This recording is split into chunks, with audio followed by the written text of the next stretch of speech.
ఈరోజు చిర్రాకు తాలింపు ఎలా చేయాలో చెప్తాను చూడండి.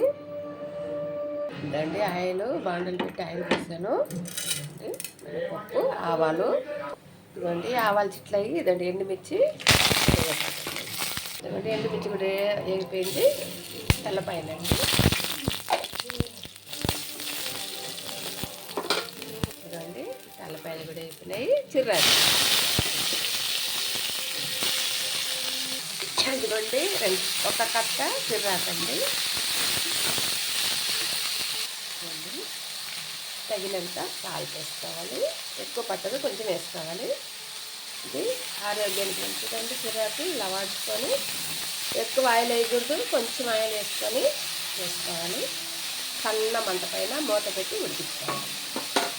ఇదిగోండి ఇది ఇట్లా మూత పెట్టుకొని స్టవ్ మంట తగ్గించుకోవాలి. ఇదిగోండి ఉడికిపోయింది చిర్రాకు. కాసేపు ఉడకబెట్టాలి. మూత పెట్టేస్తాము. మూత పెట్టి తొందరగా మగ్గిపోతుంది. చూడండి అవుతుంది.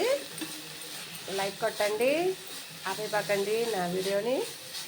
చూడండి ఇందులో కావాలంటే పప్పుల పొడి, వేరుశనగపప్పు పొడి, బద్దపప్పు పొడి అలా వేసుకొని, కావాలంటే కోడిగుడ్డు కూడా వేసి కొట్టుకోవచ్చండి. భలే ఉంటుంది. కాకపోతే నేను చేయలేదు, మా వారికి హెల్త్ బాగాలేదు కాబట్టి చిర్రాకు వట్టిదే వేసాను. ఆయిల్ కూడా ఎక్కువ వేయలేదు. చూడండి ఫ్రెండ్స్, అయిపోయింది చిర్రాకు. స్టవ్ కట్టేస్తున్నాను, మూత పెట్టేస్తాను. నా వీడియో కానీ నచ్చినట్టయితే లైక్ కొట్టండి, షేర్ చేయండి, సబ్స్క్రైబ్ చేయండి. నమస్తే అండి.